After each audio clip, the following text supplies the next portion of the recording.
Y me gustaría saber, desde ese lugar, desde sus impresiones, desde sus experiencias, ¿cuándo creen, en qué situaciones creen que ustedes se encuentran con el conflicto, no sé si con la palabra, ¿no? Digamos, no sé si con la reflexión racional sobre lo que es cultura o lo popular o sobre la identidad, tal vez no se lo plantearon nunca, no hizo falta.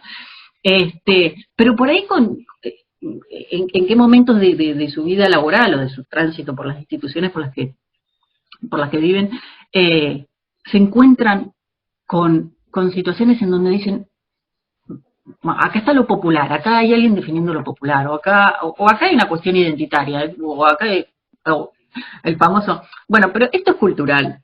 Eh, ¿Recuerdan algunas situaciones de ese tipo? La compliqué para las 9:30 de la mañana, es como decir, no, me está...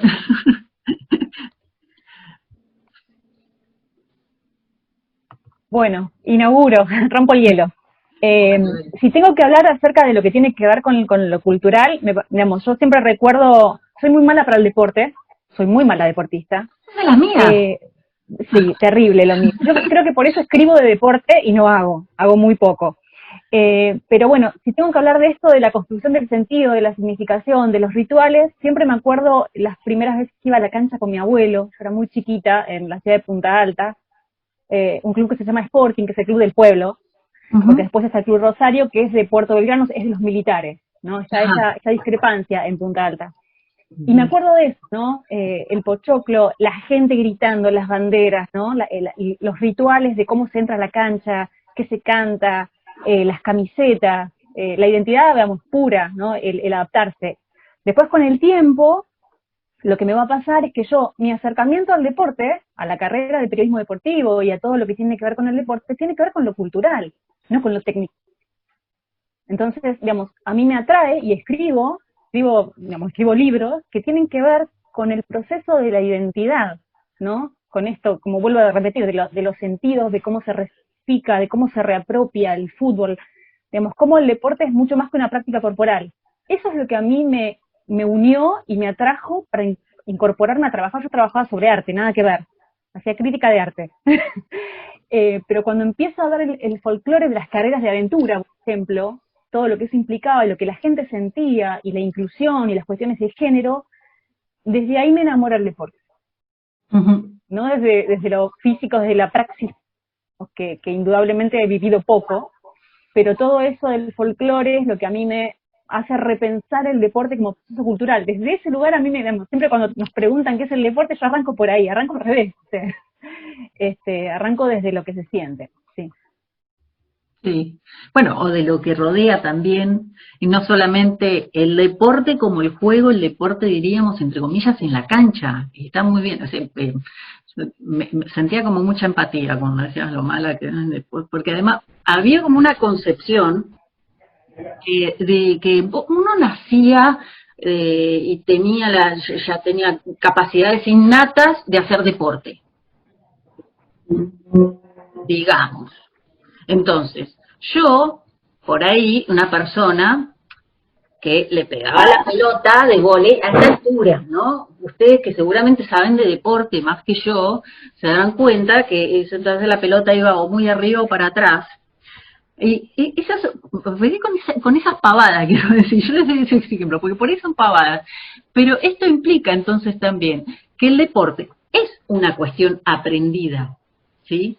Aprendida, a veces no de libros, pero aprendida también de experiencias. A veces sí, gente como yo necesitaba mayores explicaciones, porque no todos somos buenos en todo, pero entonces eso también es algo que como nos da la pauta de que el deporte está inmerso en ciertas pautas culturales y además y obviamente en ciertas estructuras sociales, ¿sí?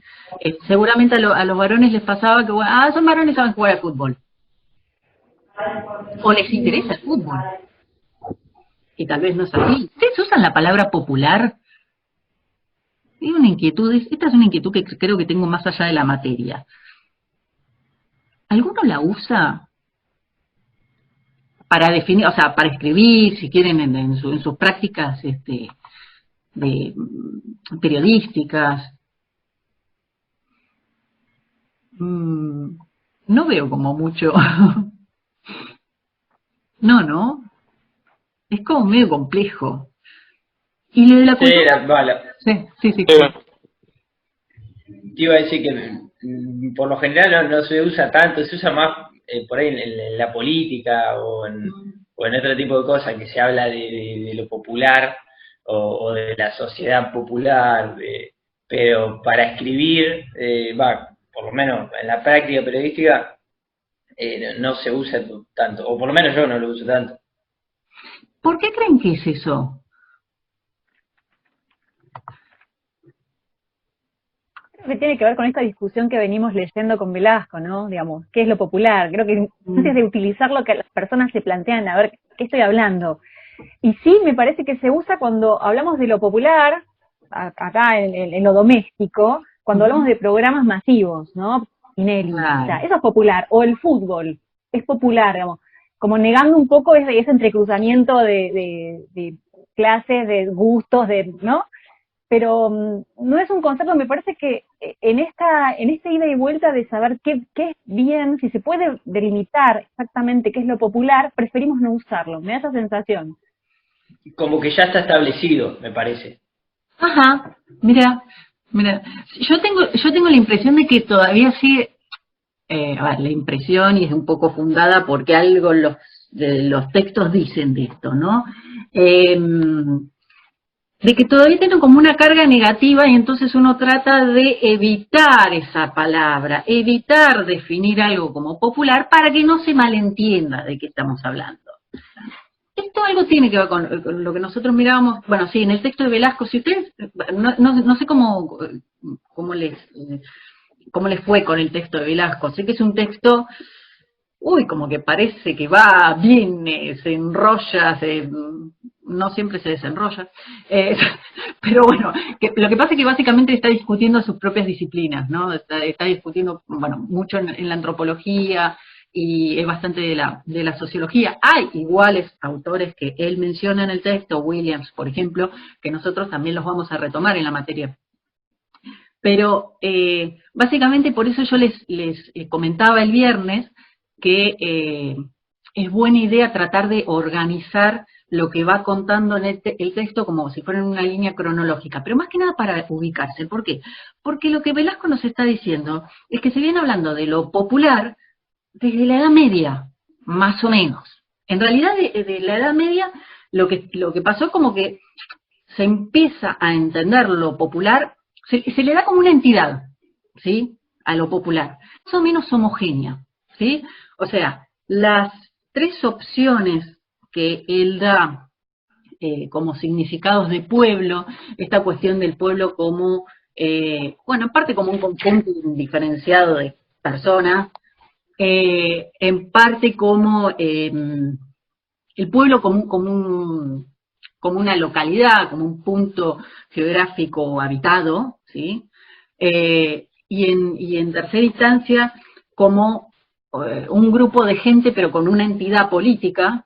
Lo que tienen en común esas tres concepciones propias, según Velasco, de la Edad Media, es que están viendo al pueblo como una entidad homogénea. El pueblo es eso, es esa bolsa, ese paquete, esa cajita, ¿sí?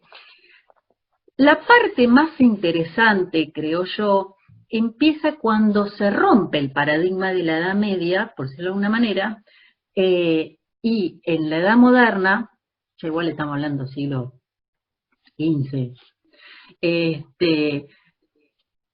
y posterior, cuando empieza a definirse lo popular de una manera más cercana como lo concebimos nosotros ahora, que es lo popular por oposición. Nosotros hoy mismo seguimos definiendo lo popular como opuesto a, o sea, siempre tiene alguien enfrente. Incluso a veces ese que tiene enfrente es el que define lo popular. O sea, lo popular no se define a sí mismo, sino que a veces lo define la élite. ¿Por qué? Porque la élite, sea la élite académica, la élite política, la élite, digamos, tienen el poder de definir, y eso quiero decir con esto, entrando en términos de comunicación, tienen el poder de establecer, de legitimar una determinada concepción de la vida, de las cosas, de la actualidad, de la, bueno, sí, de la vida cotidiana, ¿sí? Por eso es que uno ve siempre como lo popular en desventaja, entre comillas, y bueno, a veces sí como algo negativo. Pero, digamos, perdón, esta concepción así como contrapuesta nace más que nada a partir de la edad moderna, ¿sí? A ver, es que está el pueblo versus la nobleza, el campo versus la ciudad, la cultura oficial versus la cultura no oficial, digamos. Ahí lo popular siempre está en esas oposiciones, bueno, del lado menos favorable. Y esa es un poco la connotación que seguimos teniendo hasta ahora, con ciertos matices, por supuesto.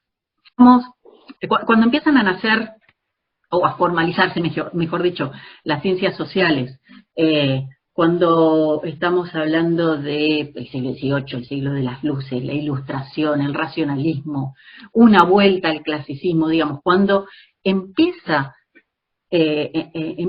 a reflexionarse formalmente y institucionalmente este tipo de conceptos, aparecen estos otros matices que ayudan a, bueno, acercarnos un poquito más al concepto de popular que tenemos hoy.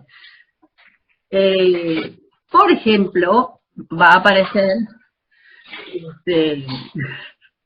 yo digo jocosamente, el gordo barbudo de los afiches, un tal señor Marx, que nos viene a complicar la existencia, para bien, en un punto, en donde, por ejemplo, va a ubicar la cultura en un sistema de dominación, en realidad como un instrumento de dominación. Y ahí es donde yo les comentaba el viernes, que hay cuestiones que hay que ir entendiéndolas como, a ver, diría Bourdieu, como una genealogía, ¿no? O sea, hay como que reconstruir un árbol genealógico de las teorías sociales como para entender dónde viene y dónde se va, porque hasta acá más o menos vino todo ordenadito, entre comillas. Ahora, si nosotros analizamos cómo se ve lo popular o la cultura misma en términos teóricos, a partir de la edad contemporánea, bueno, ya la modernidad, pero sobre todo a partir de la edad contemporánea, se empieza a hacer un merengue en donde tironean las distintas ciencias sociales, distintas perspectivas, etcétera. En el caso, por ejemplo, de esta concepción marxista, uno tiene que entender que para que haya existido Marx, tiene que haber existido Hegel, Feuerbach, bueno, Smith, Ricardo, bueno, teorías sociales que tienen que ver con, bueno, con la economía y con la sociología, básicamente, y con la filosofía, por supuesto. Entonces, para entender a Marx, no lo voy a explicar acá, pero quiero decir, para entender a Marx ustedes tienen que saber que estamos hablando siempre de una concepción dialéctica. Esa concepción dialéctica en realidad venía de Hegel. Hegel proponía que para explicar el mundo hay que explicar la relación entre idea y naturaleza, ¿sí? Y que la síntesis, por eso la dialéctica, ¿no? La dialéctica es básicamente tesis, antítesis y síntesis, ¿no? La dialéctica de Hegel iría entre la tesis de la idea, la antítesis de la naturaleza y la síntesis que es el espíritu, ¿sí? Marx retoma esa estructura de pensamiento, ¿no?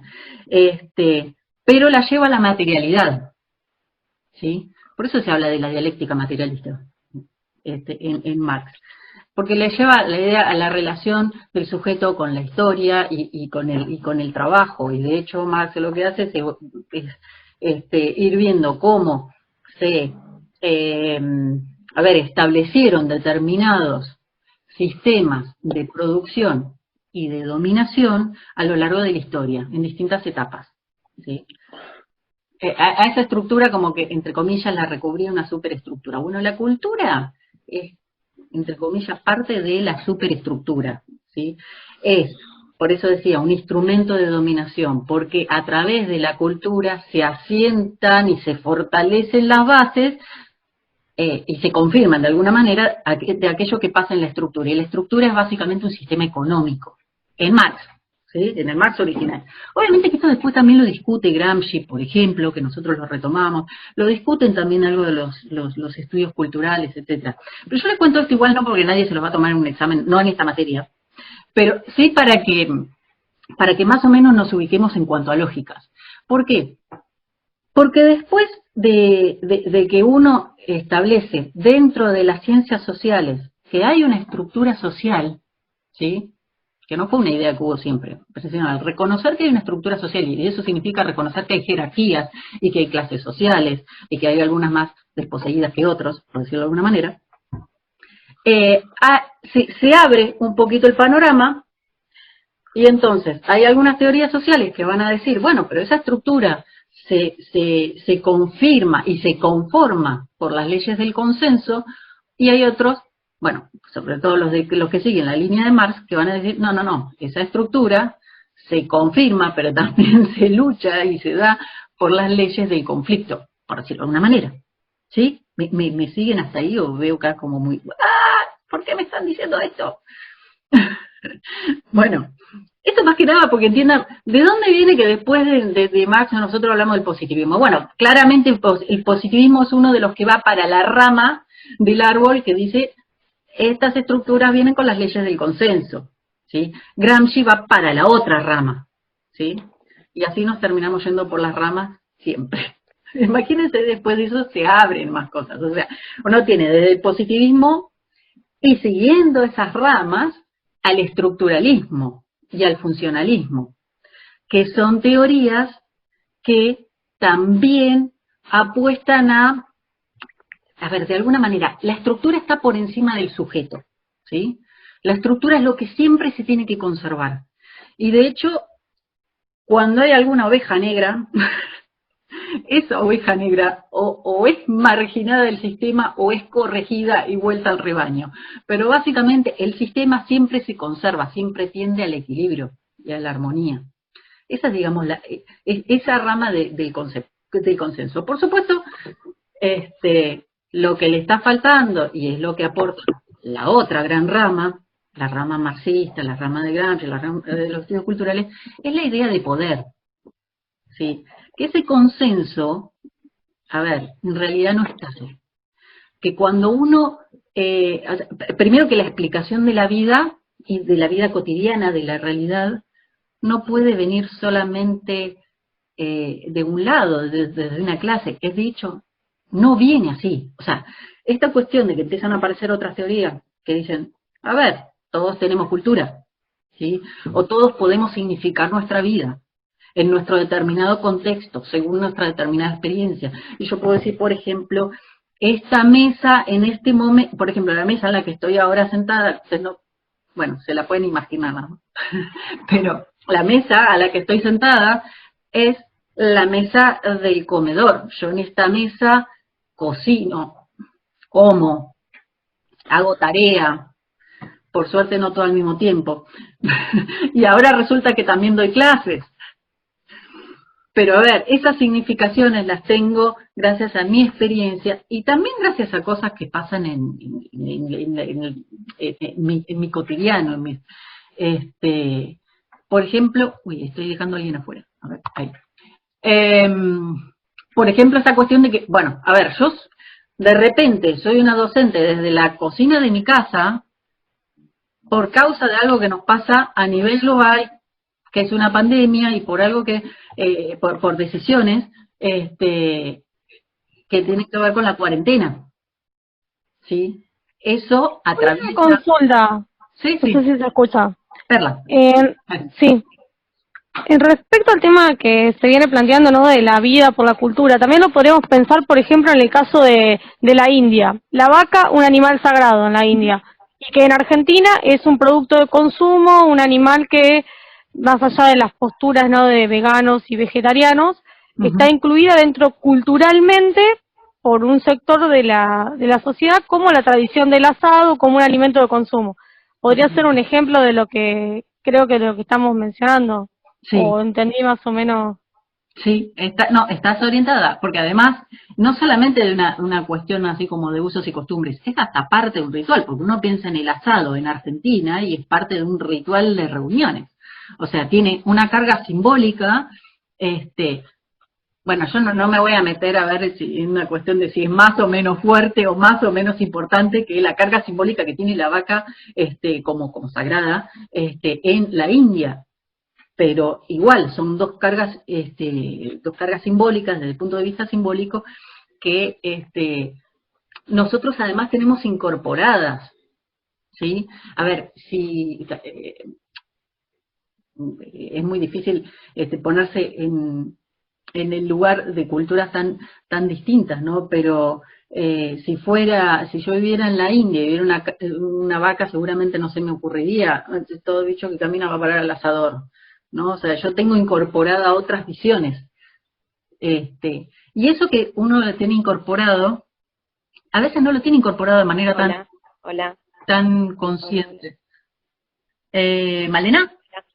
Sí, sí, hola, buen día. Ahí está, sí. Ay, qué problemas de audio. Me hace acordar al texto de María Eugenia Rosbosch, que habla de la cultura configurada según los sistemas de poder que años atrás dominaban las sociedades. Como que me hizo acordar esa partecita que subrayé. Está bien, está bien. Sí, sí, porque en efecto también... Como hablabas de poder y se remonta a años, sociedades de muchos años atrás, según el poder, no sé a quién pone ejemplo, ahora me olvidé, pero me hizo acordar a eso que me quedó de ese texto de altas y bajas de la cultura, se llamaba, ¿no? Claro, claro, sí, es el primer capítulo del Cuaderno de Cátedra. Sí, en efecto, porque también esas son significaciones que se construyen históricamente. Entonces, lo mismo... Claro, no, pero y además está muy bien porque, a ver, hay algo que, yo no sé, para mí es muy difícil memorizar estas cosas, por eso tiendo siempre a explicar cuál es la relación entre una cosa y la otra, o que, entre comillas, qué teoría es hija de qué otra, por decirlo de alguna manera, siempre establecer relaciones. Eso lo hago por dos cuestiones. Una, porque me es más fácil a mí, sinceramente yo siempre fui muy mala en memorizar cosas, y segundo, porque en realidad eso es algo de lo que les vamos a pedir. Ustedes, prácticamente toda la materia, o sea, por los autores que atravesamos, que vamos a leer, y por los conceptos en sí, prácticamente toda la materia tiene como una constante, que se ve mucho con el eje identidad, pero también en estos dos.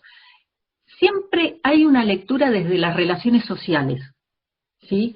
Es muy difícil, no voy a poner imposible, pero es muy difícil entender la cultura si no se la entiende en relación a otras culturas. Lo mismo con lo popular, ahí lo dijimos más que nada, no solamente por relación, sino por oposición a. Y con la identidad va a pasar algo lo mismo. Ustedes ya a partir del jueves van a tener habilitada la clase 3, los materiales de la clase 3, y ahí vamos a empezar a hablar como de identidad, y se van a dar cuenta que pasa todavía más esta cuestión, esta lectura de las relaciones. Y claro, esas relaciones, ya lo había dicho, por ejemplo, Marx, van cambiando a lo largo de la historia. Y como cambian las relaciones, también cambian las construcciones y las significaciones, ¿sí? ¿Por qué? Porque construimos sentido con el otro. Y si esos otros cambian, o cambia su posición, también es susceptible de cambiar las significaciones, los sentidos que nosotros le damos a las cosas. A mí me preguntabas, por decirte, 5 años atrás, si yo me veía como docente desde la cocina de mi casa, no, qué sé yo, no estaba, no había nada en mi realidad, más allá de que sí, obviamente he cursado materias virtuales, sí, pero no es una concepción, a ver, si bien no es del todo extraña, no era una concepción posible, por decirlo de alguna manera, no era una realidad tangible, inmediata, ni nada por el estilo.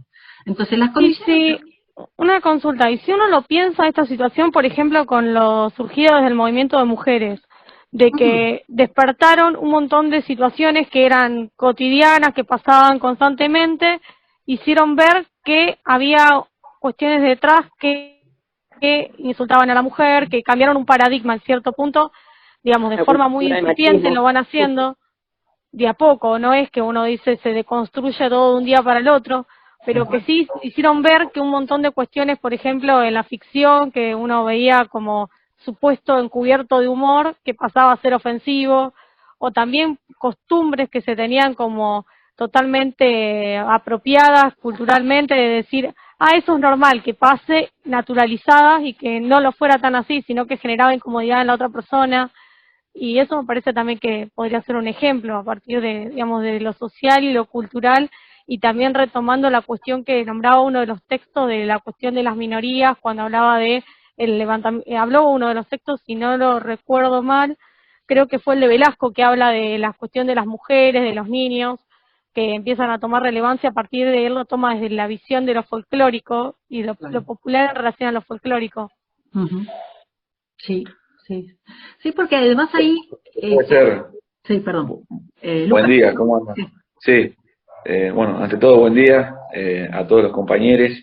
A mí me parece que, a colación a lo que estaba diciendo la compañera, la imagen del pañuelo violeta, del pañuelo verde, directamente desde esa semiótica, nos trajo hoy en día nos trae aparejada una carga de identidad muy grande, que antes no. Yo me acuerdo hace 15 años atrás, 20 años, a principio de siglo, un pañuelo verde era un pañuelo verde, y hoy tiene toda una carga de ese poder contrahegemónico que se está, por suerte, ¿no? A viva voz, se está posicionando en un montón de valores culturales nuevos que hacen que la mujer adopte totalmente un rol que sea elegido por ella, en donde el hombre también creo que debe acompañar, porque también es una temática de él y de la mujer, lo que era el machismo.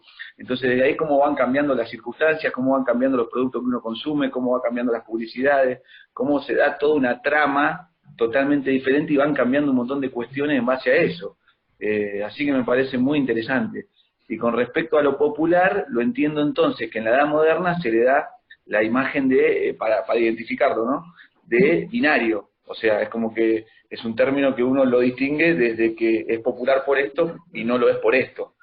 Y a mí me parece, a colación a lo que vos decías, yo lo avisoro de esa manera. Es muy difícil, por ejemplo, que sé yo, que en San Isidro un bar se llame popular. Es como que no va.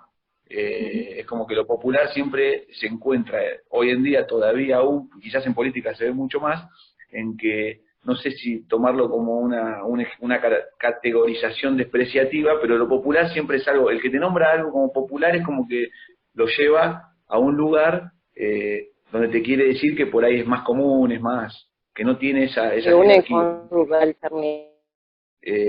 Y después lo último que te quería decir, profe, es que por lo que estuve escuchando de la clase, en el positivismo que denota el funcionalismo, ¿no? Seguramente un gran negocio hubiera sido abrir loqueros, porque debería haber muchos locos, ya que la revelas, ¿no? Porque si cada uno que se revelaba terminaba en el loquero, hubiera sido, ¿no? La verdad que el funcionalismo es algo, ¿no? Que es como que ya no condice, es para analizarlo y nada más, ¿no? Sí, igualmente, perdón, Malena quería agregar algo, me pareció que...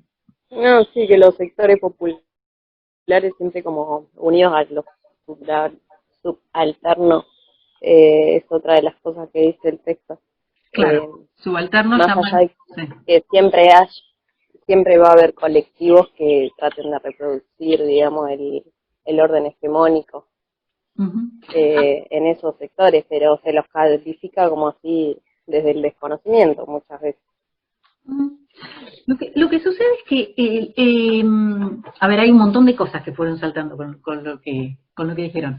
Lo que sucede es que lo popular en sí es complejo, es contradictorio, es diverso, pero a su vez tiende a ponerse como en una bolsa, y tiende a ponerse en una bolsa desde que lo define, ¿sí?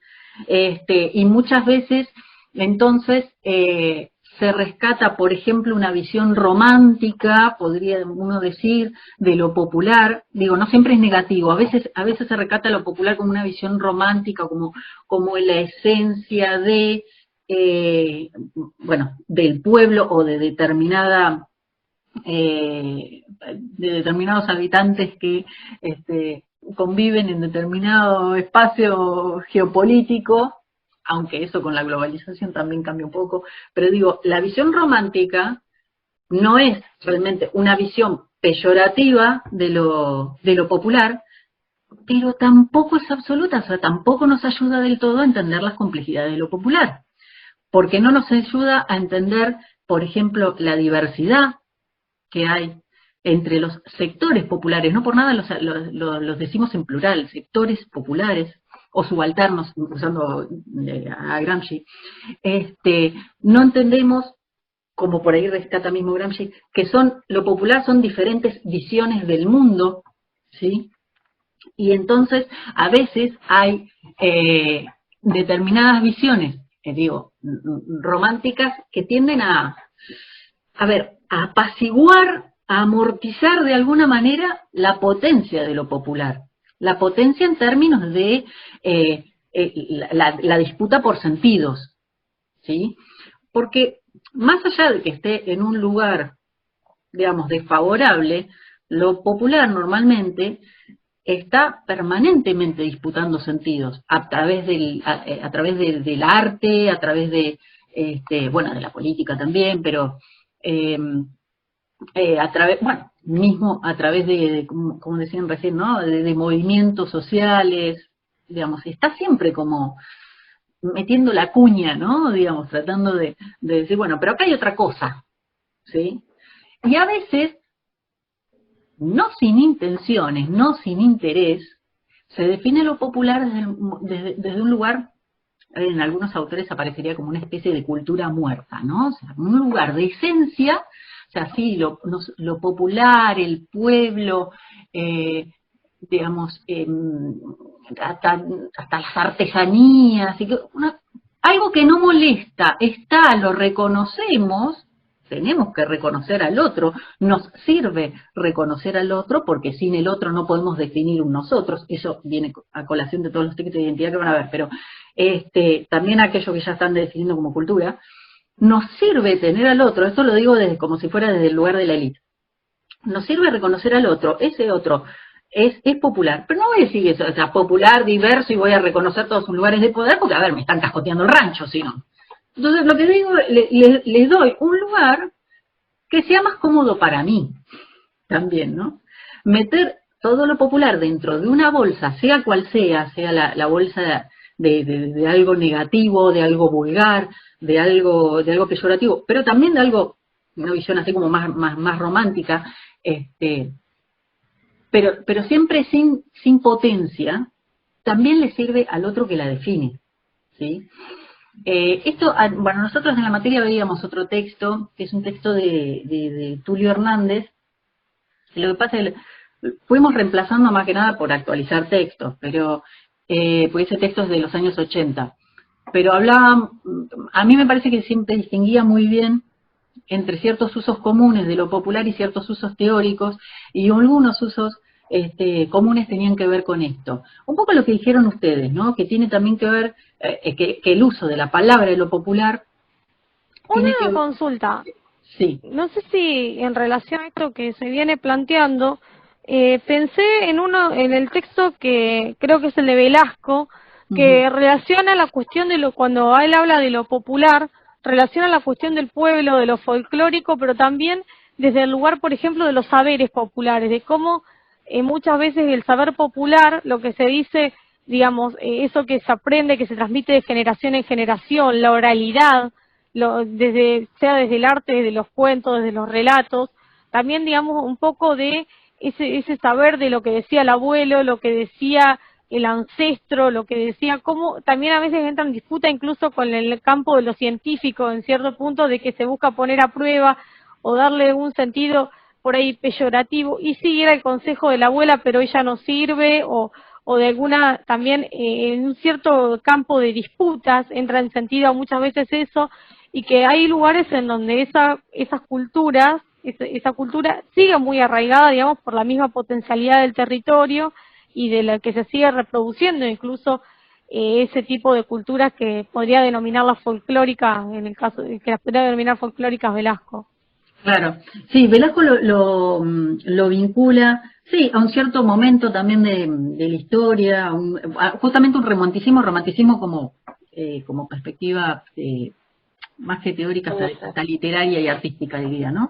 Pero justamente que recupera a la cultura del pueblo a través de los cuentos, de los mitos, y recupera con ello cierta creatividad.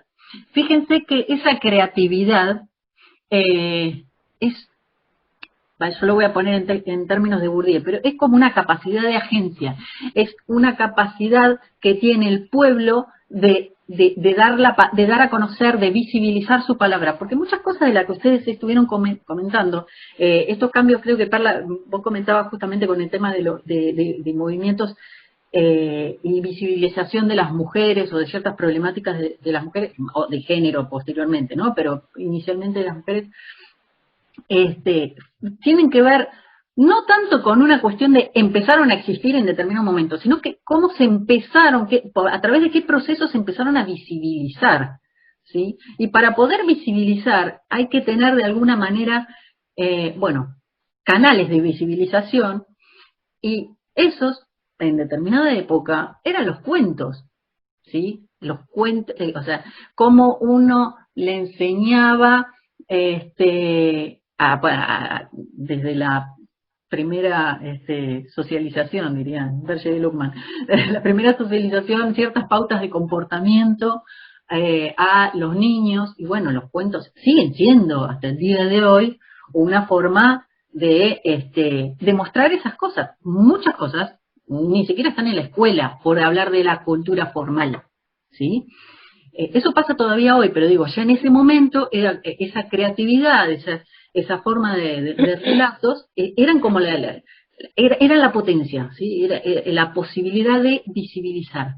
En otros momentos, los sectores populares, o ciertos debates de los sectores populares ya se metieron, entre comillas, en sectores que antes los excluían, digamos, por ejemplo, la academia mismo. O sea, que nosotros estemos debatiendo el concepto de lo popular, nos retrotraemos un par de siglos atrás y tampoco hubiera sido demasiado posible, porque no era objeto de interés, ¿sí? Bien, por supuesto, tiene que ver con cambios socioculturales paulatinos, ¿sí? No son tan drásticos, las luchas mismas no son directas. Eso es algo, por ejemplo, que incluso uno puede rastrear en Gramsci cómo le discute a Marx. Yo creo que en muchos puntos lo complementa, pero quiero decir, por ejemplo, si uno analiza la teoría básica de Marx, la estructura económica, principalmente económica, pero también social, que determina el lugar en donde estamos y la posición que ocupamos dentro de la estructura, solamente se podía confrontar de manera directa, revolución. En cambio, lo que dice Gramsci es que esas cuestiones, esas transformaciones son más negociadas, son más sutiles. También, justamente la negociación es parte, obviamente no va a decir tanto negociación porque si no se va para la rama del positivismo, pero es negociación en términos de consenso. Pero sí hay una negociación que es conflictiva, que tiene que ver con las distintas visiones del mundo versus las visiones hegemónicas, que tienen que ver justamente con ese concepto, con el concepto de hegemonía. No es tanto que hay estructuras de ahora y para siempre, visiones del mundo de ahora y para siempre, sino que permanentemente se van negociando. Y cuando decimos negociando, lo importante de esto es entender que no hay una clase que aplasta a la otra sin conflicto. Al contrario, en la negociación hay conflicto, pero también hay aceptación de ese conflicto por las dos partes. Yo lo voy a decir de manera provocativa. A veces, en determinadas cosas, a los sectores subalternos les conviene o aceptan el lugar de subalternos porque aceptan lo que delegar, por ejemplo, decisiones en otras clases. lo otorgan... Se hierve el agua, ¿no? ¿Vale? ¿Quería decir algo? No, disculpa. Está bien. Las mismas clases subalternas otorgan el poder a las clases hegemónicas. A ver, y lo hacemos de manera totalmente aceptada, qué sé yo. Nosotros mismos cuando delegamos el poder a través de la votación, de las elecciones, estamos delegando un poder. Lo hacemos a través de un sistema que sería el sistema democrático por el cual votamos, etcétera, etcétera, pero le estamos delegando el poder de decidir sobre cuestiones, sobre la dirección del país a una determinada, por ahí no decimos en determinada clase, pero un poco sí. Pero se lo delegamos a determinadas personas. Digamos, no es que nosotros, cada vez que hay que tomar la decisión de cómo nos llevamos con el país vecino, nos juntamos todos, no es ese nuestro sistema. Es un sistema representativo el nuestro. Entonces también ahí delegamos. Pero esa sería una forma, formalmente aceptada de delegar el poder. Hay otras que son como más disputadas. Bueno, hay varios estudios, por ejemplo, con, no sé, desde el lado de los medios, desde radios o medios alternativos.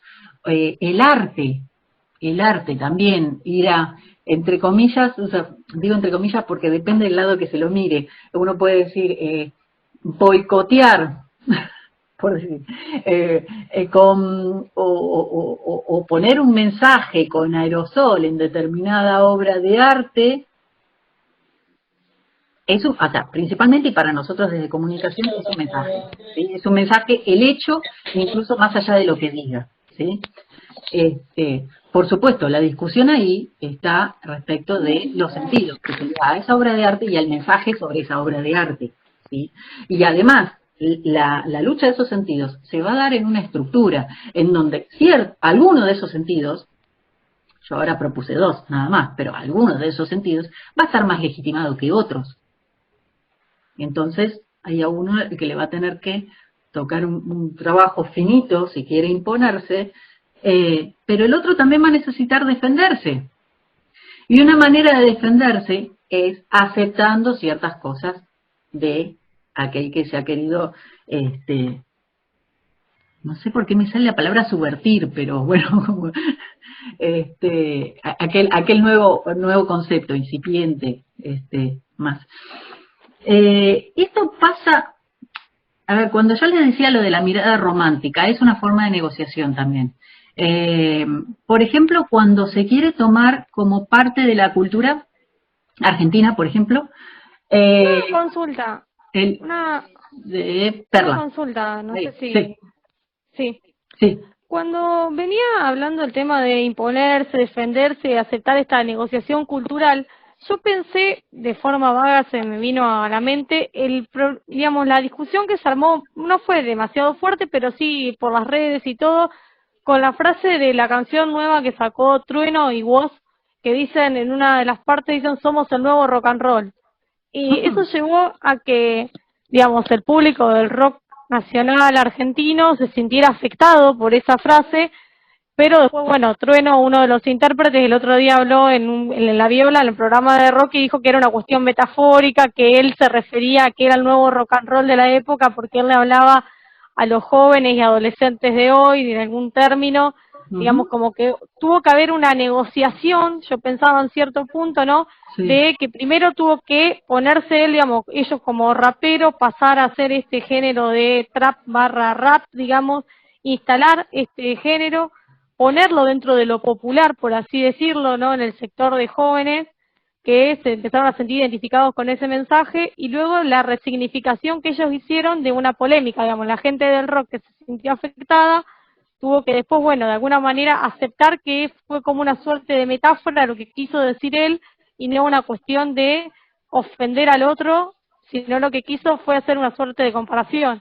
Lo pensé por ese lado, digamos, de dos culturas que chocaron, digamos, la cultura del rock con esta nueva subcultura del trap, rap, que vienen todos de alguna manera de una coyuntura media similar, porque, digamos, uno era arrancaron con el freestyle y después se hicieron cantantes, digamos, con esa coyuntura, digamos, como chocaron dos culturas que si bien vienen de lo popular las dos.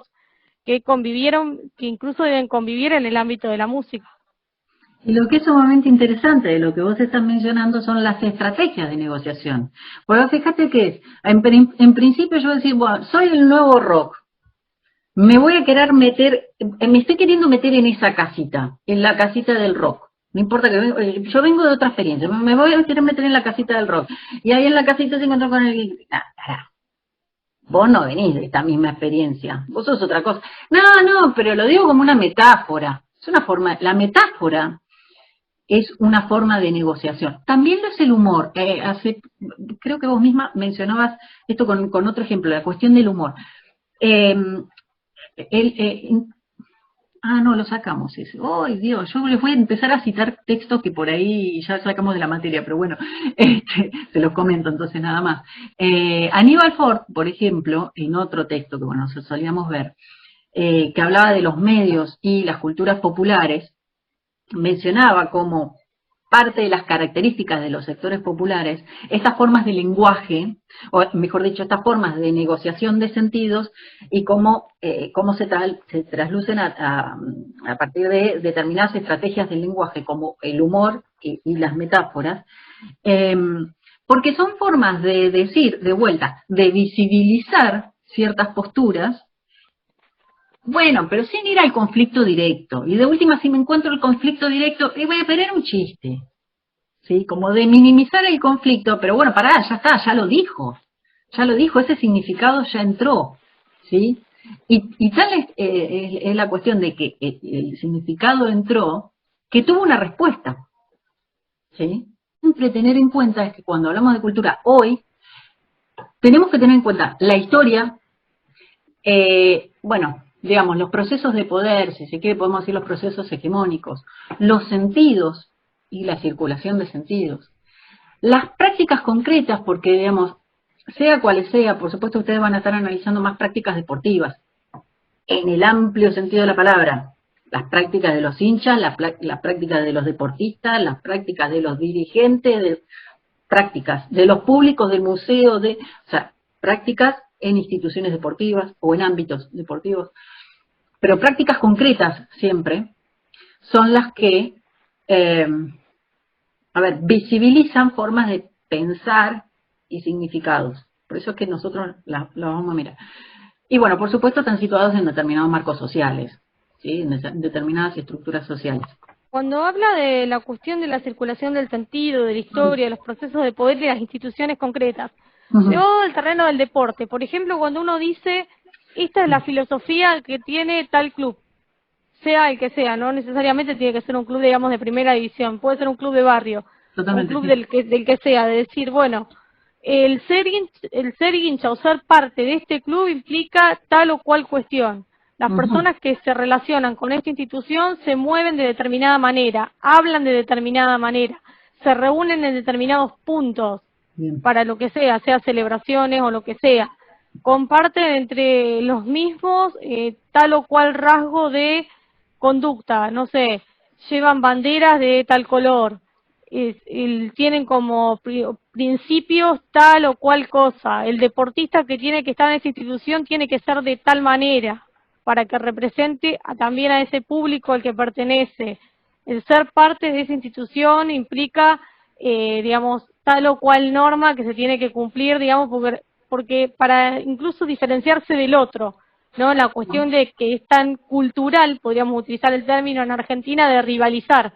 Siempre hay una oposición, siempre está uno de un lado y el otro del otro, por la cuestión que sea, pero siempre hay una rivalidad, digamos, esa diferencia de decir qué distintos somos, como se dicen muchos de los cantitos de la cancha, ¿no? A partir de eso, de la diferencia, en diferencia al otro, cómo se construye cada identidad de la institución. Me parece que, no sé si viene por ese lado lo que planteaba recién en ese párrafo, yo lo analicé por ahí, por ese lugar, porque me pareció. Ese es el punto de contacto con Jiménez. El texto de la próxima clase.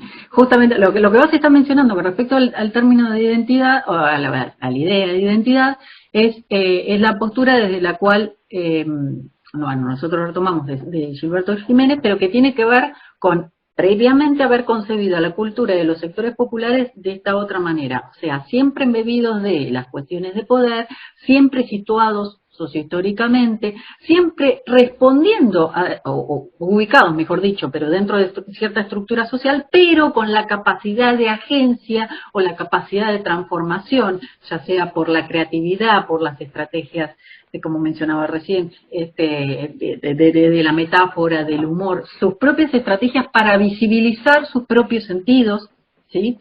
Eso, si nosotros entendemos, cuando hablamos de cultura y cuando hablamos de culturas populares, la presencia de esos elementos, podemos llegar a esos otros elementos que vos comentabas de la identidad, en donde, es cierto, yo le hablaba, bueno, esto no es cuestión de pensarlo en blanco y en negro, eso lo digo desde el lugar de investigador. No voy a negar que en la práctica, justamente, a veces se construye al otro, de hecho es bastante normal, que se construya al opuesto, pero es casi estratégico eso también.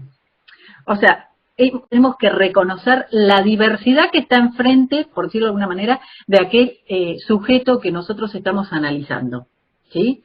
Si analizamos un equipo de fútbol, o lo que fuere, o determinados sujetos, determinados hinchas, una determinada barra brava, por ejemplo, lo que fuere, pero determinados sujetos y sus prácticas, tenemos que reconocer a quién tienen enfrente, a quienes tienen enfrente, que van a ser diversos grupos, si vamos al caso, pero también a quienes dicen que tienen enfrente.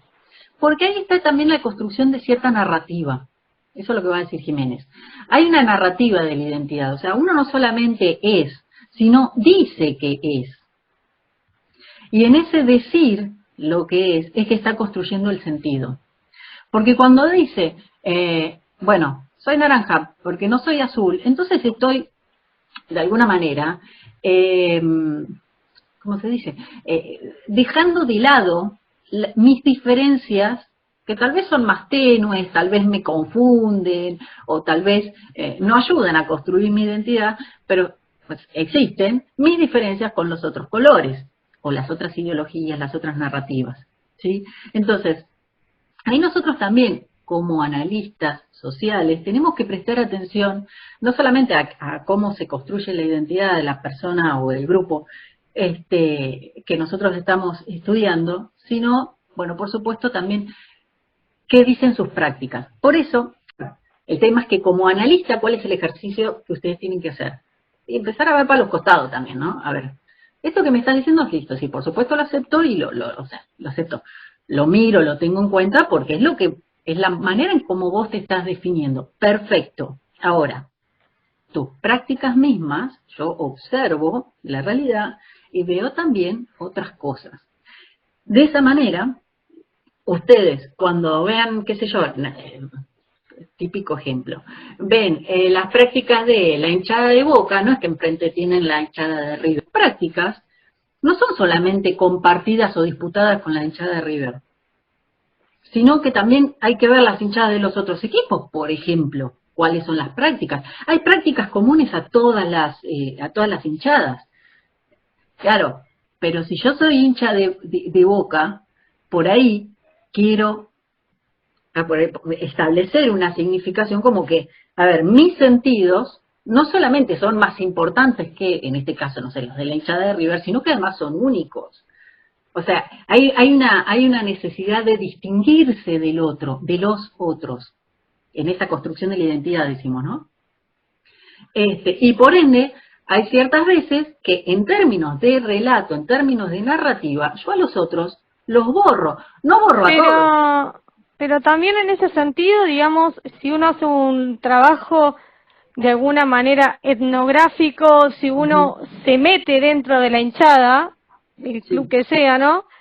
Si uno, por ejemplo, se mete en la hinchada de River, ve el comportamiento, los productos incluso de consumo que tiene cada hincha, hasta en la actitud, yo pienso, de si tira la botella en el tarro de basura o si la deja fuera, por ejemplo, pensar ese tipo de cuestiones, digo, desde la cuestión minuciosa. A mí no precisamente con la cuestión del fútbol, pero sí en Periodismo Deportivo 2, habíamos hecho un trabajo de analizar los públicos respecto a todos los comportamientos que tenía el público. En el caso mío yo había hecho un trabajo sobre hockey en el equipo de hockey de mi pueblo.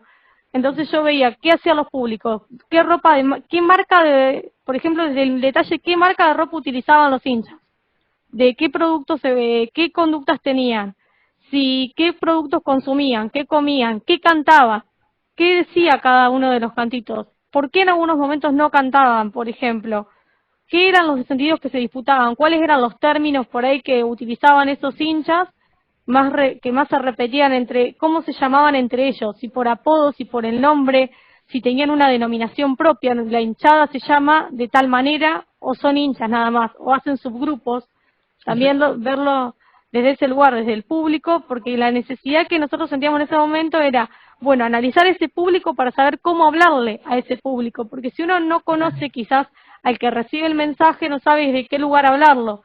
Entonces, quizás cuando se piensa desde el lugar de periodístico, desde la venta, si tiene que promocionar un producto, una revista, una nota al hincha de River, hay determinadas maneras que ellos tienen de decirle al jugador, el apodo, lo llaman se denominan de una determinada manera, tienen determinados eslogan que relacionan ese sentido de pertenencia que tienen con la institución. Tienen una manera de pensar y de ver al deporte y de percibirse a sí mismo a partir de la institución también. Entonces, por ahí, conocer esos detalles tan minuciosos de meterse dentro de la institución que sea River o el club que sea, lleva a que por ahí haga un contacto mucho más directo a quien se le quiere emitir el mensaje, en este caso. O puede ser también un deporte en general, digamos, como mencioné el caso del hockey.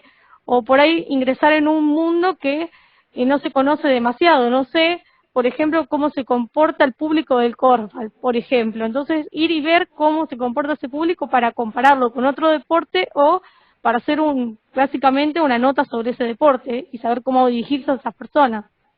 Totalmente, son los dos movimientos igual que hay que hacer, ¿eh? El movimiento hacia afuera, que era el que yo les intentaba explicar, hacia el otro de afuera, pero también hacia adentro, y hay que mirar todas esas cosas que estás comentando. Espera, no me voy a extender porque Matías levantó la mano. Matías, ¿no? ¿Quieres comentar algo? Mayoría de los compañeros se hablaron del tema de la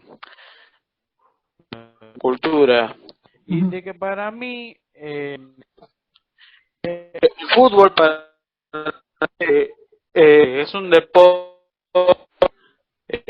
popular y yo ayer terminé de ver entre el Paris Saint-Germain y el Bayern Munich, que lamentablemente perdió, y de que había unas celebraciones ya en París de Marsella, es el rival del Paris Saint-Germain. Yo vi un video de que estaba uno del París, una estrella que significaba un tiro internacional, y de que yo veía que debe ser hizo eso y decía no al escudo del París y le sacó del París y Olympique de Marsella, que es el único equipo chino que pudo ganar un torneo internacional. Y a lo que yo me refiero, y ya ahí para terminar, en la cultura de estar al como acá y por nosotros en el fútbol argentino nosotros intentamos en poder estar al rival y creo que los lleva para principalmente en Europa.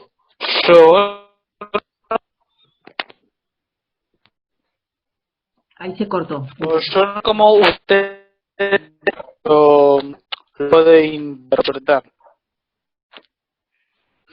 A ver, se cortó bastante, pero yo lo que entendía es que estabas tratando de ver en un partido de Europa no sé si tu intención era compararlo, el tema de cómo se lo ve como popular el fútbol acá en Argentina y cómo se lo ve, o en tal caso lo popular del fútbol en Europa.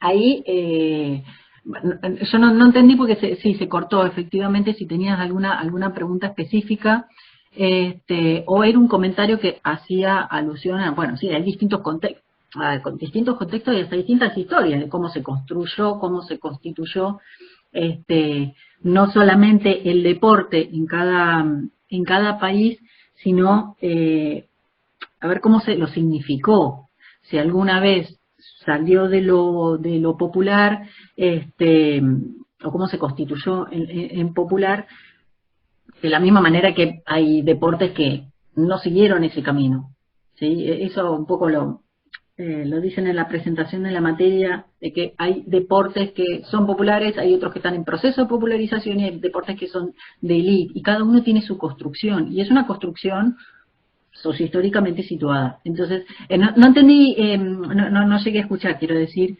bien lo que vos habías visto en ese video que mencionás,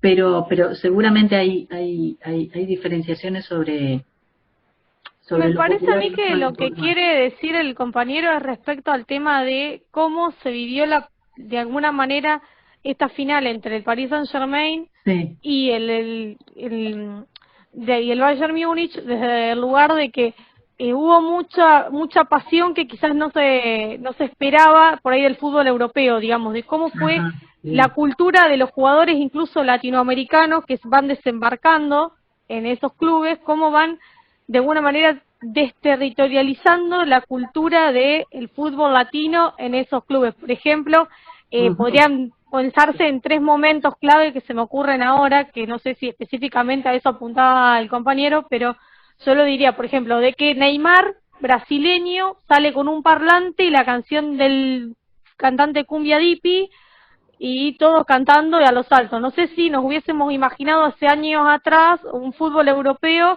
bailando cumbia argentina, digamos, o el equipo europeo. Lo que sucedió post partido, por ejemplo, los incidentes que hubo, entre los hinchas que hubo incidentes también post partido que salieron mientras festejaba el Bayern Múnich, hubo incidentes también en ciertos puntos, también de enfrentamientos entre hinchas y la policía del partido, también hubo algunos incidentes, digamos, eso que por ahí uno lo piensa como desde lo peyorativo, eso es Latinoamérica, eso es el fútbol claro, latinoamericano, no estamos preparados para jugar una final, nosotros somos lo peor, y no es así, sino que digamos también esa conducta se exportó junto con la música del Dipi, junto con los jugadores argentinos que integraban el plantel del PSG, que ellos mismos también son embajadores en cierto punto de la cultura latina, no solamente los argentinos, sino también, bueno, el brasileño, el caso de Neymar, que también, digamos, aporta esa raigambre latinoamericana que se vio también, no solamente desde la cuestión cultural, sino también en el juego, digamos, el aporte de ese tipo de juego que también modifica la forma de la lectura y del planteo a veces de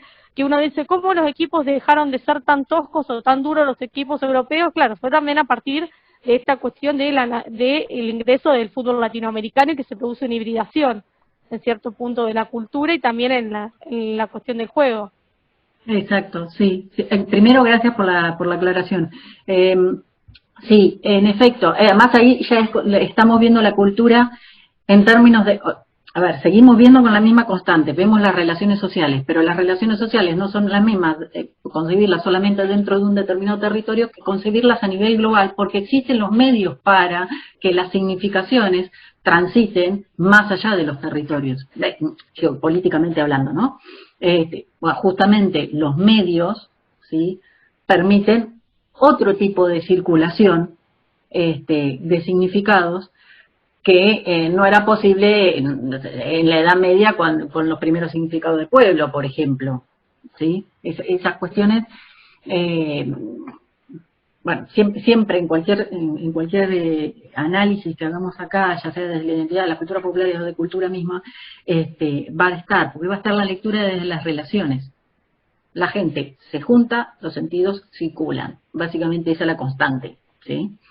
¿Qué pasa después de que circulan? Si se chocan, si se acuerdan, si se superponen, si se jerarquizan, eso es un segundo paso, pero en principio la sociedad, o sea, los sujetos se encuentran y es sus formas de ver la vida también se encuentran y empiezan a circular, a negociarse, dirían algunos autores, a entrar en conflicto, dirían otros, etcétera. Pero siempre hay un resultado también de esa interacción, que es por ahí lo más visible, las significaciones más visibles. En efecto, vos sabés que me hacía acordar también, nosotros, bueno, también como el texto que teníamos antes en la cátedra, había un editorial de Barsky, Música para un guerrero, creo que se llamaba ese editorial. Le habíamos sacado un libro. Bueno, hay un material que es del mismo libro. Yo después, si no, se los busco, solamente por citárselos bien. Hay un material del mismo libro que recopila editoriales de él, que por ahí lo vamos a usar en esta cursada. Pero habla de la incursión, si se quiere, de Nocioni en la NBA y también cómo trasladó ciertos aspectos de su cultura a aquella y cómo resultó ese encuentro. Creo que también tiene un poco que ver con este ejemplo que citaban los compañeros, ¿no? En efecto se dan esas interacciones. Y cultura popular es parte de un proceso político dentro de un sistema jerarquizado, estas cosas sí, uno se las termina aprendiendo en memoria, dentro de un sistema jerarquizado de producción, una producción que también es hegemónica, pero que se construye históricamente en relación a centros de poder. Digamos, si uno entiende la cultura popular como de esa manera, en los sentidos que se disputan en ese tipo de estructura, está haciendo mención a los mismos elementos que cuando habla de cultura. A ver, fíjense, procesos, la palabra proceso, hegemonía, historia, poder, relaciones, prácticas sociales, construcción simbólica. Bueno, esos conceptos son claves y están tanto en la idea de cultura, en la idea de cultura popular, y también las vamos a ver en identidad. Eso es buenísimo cómo lo han ido rescatando, la verdad, a través de ejemplos. Yo estoy viendo que se hicieron las 11 y 11, no sé en qué momento de la vida se hicieron 11 y 11, pero bueno, yo hasta las 11:30 tengo permiso de torturarlos, así que no sé si antes de yo seguir y plantear esto como si fuera un teórico, que no quiero, me gustaría saber si a ustedes les han quedado dudas, si tienen alguna otra pregunta, sugerencias también. Yo hay cosas que, sinceramente, por ejemplo, pensaba hacer en esta clase, capaz que no da ni esta clase ni la que viene, pero por ahí sí las otras. Me gustaría, por ejemplo, aprovechar estas sesiones Zoom, por ejemplo, para compartir pantalla y analizar entre todos algún artículo periodístico del día, del día que nos toca, quiero decir. O incluso, si hiciera falta, recorrer notas en determinado texto. No sé, nosotros, en eso por ahí sí les pido ayuda, porque ustedes vienen cursando con esta modalidad. Y por ahí si ustedes ven que en otras materias cursaron, o sea, no sé, los docentes o ustedes mismos se les ocurrieron otras formas de participación, coméntenlas y vemos de ponerlas en práctica. Porque, a ver, esto, bueno o malo, es lo que nos toca y lo que a mí me gustaría es aprovecharlo de la mejor manera posible. Yo, lamentablemente, en este momento, o sea, no le puedo ni ver las caras a todos. No me voy a acordar de los nombres, pero ni soñando, pero sí me voy a acordar de los debates, porque es lo que más me interesa. Así que varias veces voy a tratar de cerrar la boca, me cuesta, pero voy a tratar de cerrar la boca, dejarlas hablar, y sobre todo dejarlos comentar, que me comenten de sus experiencias, de con qué estuvieron relacionando lo que iban leyendo, esas cosas. Así que bueno, no sé. No. Uy, la cosa. Momento si me quieren comentar alguna duda, algunas cosas. Ceci, te hago una consulta, aprovecho. Sí. Pero más que nada para cuestión orden, ¿viste? Esto de romper las lógicas educativas y estar en la casa es un tema, sobre todo para los que tenemos niños. El próximo encuentro con vos es la semana del 7 de septiembre, ¿no? Por Zoom. Ya te digo, es cada 15 días que lo establecimos. Es el que está aquí en el cronograma. El cronograma, Sí. perfecto. Bien, bien. Mientras tanto nos seguimos comunicando a través de lo que está en el cronograma y por mail. Vía mail, exactamente. Sí, yo voy a más allá de que se los pedimos, yo voy a tratar de evitar teléfonos, otros grupos, porque si no entramos como en una esquizofrenia de que ya no sabemos de dónde nos habla quién. Por eso lo que yo quería organizarnos y decir, bueno, a ver, conmigo, ya esta caripela la van a ver cada 15 días vía Zoom. Igual, todas las semanas van a tener noticias mías los lunes y los viernes. Eso más que nada vía mail. Y después de la cátedra misma les está habilitando los materiales, normalmente los jueves ya los tienen. Todos los jueves de todas las semanas tienen. Al respecto, por favor, no se olviden, para los que no lo hicieron, de contestar la pregunta de asistencia. Es más que nada para yo saber que más o menos van con las lecturas. Yo después les hago una mínima devolución, como la que les hice hoy a la mañana, respecto de, bueno, si contestaron esto, están orientados. Bien. Y si no, repasen el texto, sería el mensaje, pero es más que es más por el control de la lectura que por el control de la asistencia. Y respecto a esa pregunta, ¿cuándo se responde? ¿En el mismo día de la clase, antes o cómo puede ser? Mira, nosotros sabemos que hay un montón de imponderables con el tema de la conexión de internet, con lo cual me encanta que haya habido en algún momento como 30 y pico de personas conectadas, pero ni son todas las personas que tengo en lista y pueden pasar mil cosas. En mi internet también, tranquilamente puede pasar que en un momento se me caiga internet a mí y no pueda establecer, bueno, puede pasar mil cosas, con lo cual nosotros la pregunta por asistencia, nada es, bueno, nada no. Solamente los 2 primeros trabajos de cierre de unidad, el primer trabajo de cierre, el trabajo de cierre de unidad 1 y el trabajo de cierre de unidad 2, esos sí son para entregar en el día, pero es igualmente, no sé, si se requiere una lectura de un texto, se la vamos a habilitar antes, el texto se lo vamos a habilitar antes y en el día mismo, en este caso el lunes, les habilitaremos la consigna para que la respondan. Y se los damos para el mismo día porque en realidad incluso presencialmente lo haríamos para que lo entreguen el mismo día, porque son cosas que se pueden hacer en el día. Si necesitan un análisis mayor o algún trabajo en grupo, nosotros se los vamos a dar con anterioridad a la fecha de entrega. Entonces, lo mismo pasa con las consignas de asistencia, de comprobación de lectura. En realidad nosotros concebimos todas estas clases con una duración semanal. O sea, ustedes ya tienen habilitada la consigna de la clase 2, la consigna de asistencia, quiero decir, de la clase de hoy, desde el jueves. Pero tienen tiempo hasta el lunes que viene, o si se quiere, mejor dicho, hasta el domingo, así les puedo hacer una devolución más, más fiel a lo que haya contestado todo el grupo, hasta el próximo domingo. Son casi como 10 días que ustedes tienen para contestar eso. ¿Y por qué? Bueno, porque más allá de la asistencia, que es relativa, no voy a controlar la asistencia por el que pudo conectarse, eso depende de un montón de cosas. Es más que nada asegurarme de que todos vamos leyendo las cosas semana a semana y que no se pierdan, básicamente. Y sobre todo con esta primera unidad.